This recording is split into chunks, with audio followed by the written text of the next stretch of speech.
Today's lesson, we are going to tackle what the sections of a resume are and then do a small exercise. So let's get started. What are the sections in a resume? The sections are contact information, executive summary, work experience, education, and relevant skills. Now we're going to break it down and talk about each one of these sections.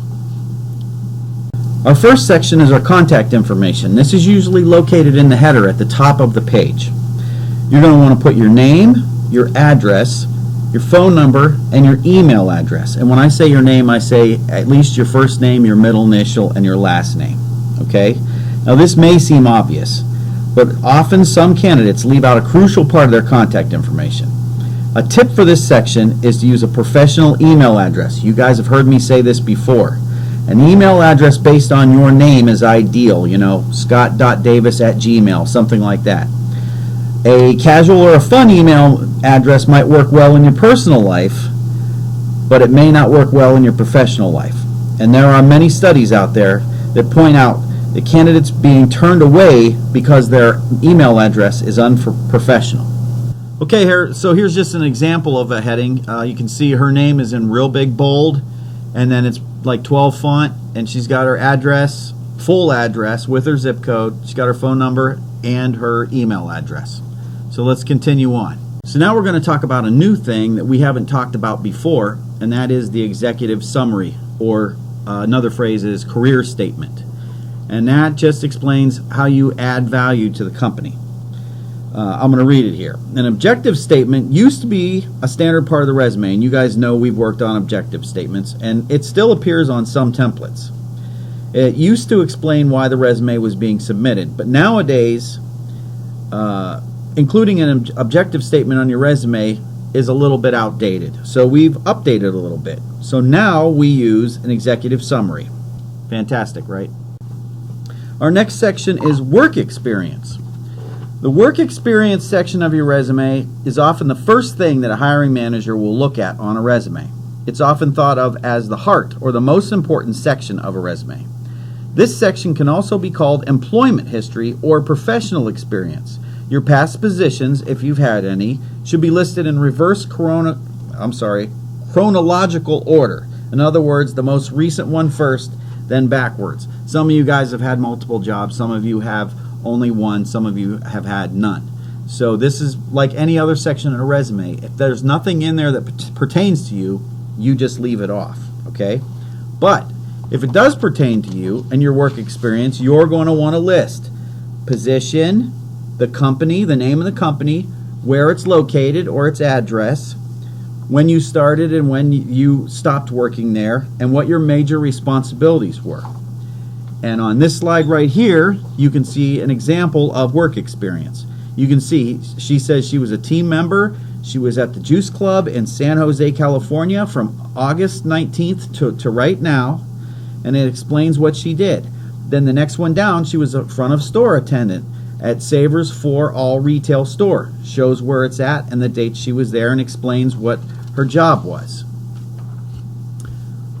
Our next section is education.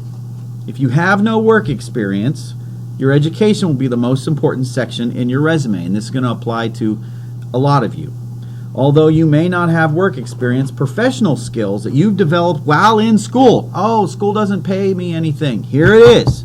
Professional skills that you've developed while in school could translate to a professional setting. You're going to need the following information. Name of the school.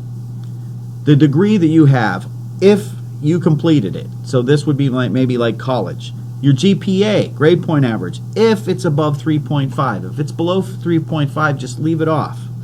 Where the school is located, when you attended, or you could actually also put when you graduated, any relevant coursework or classes, anything that you might have taken that fit with what job you're applying for, to give them an idea that you have some experience or some knowledge in that field. And extracurriculars, things that you did outside of school, like clubs, sports, organizations, that kind of thing. Now here's an example. In education, she has MVP High School. She has a high school diploma.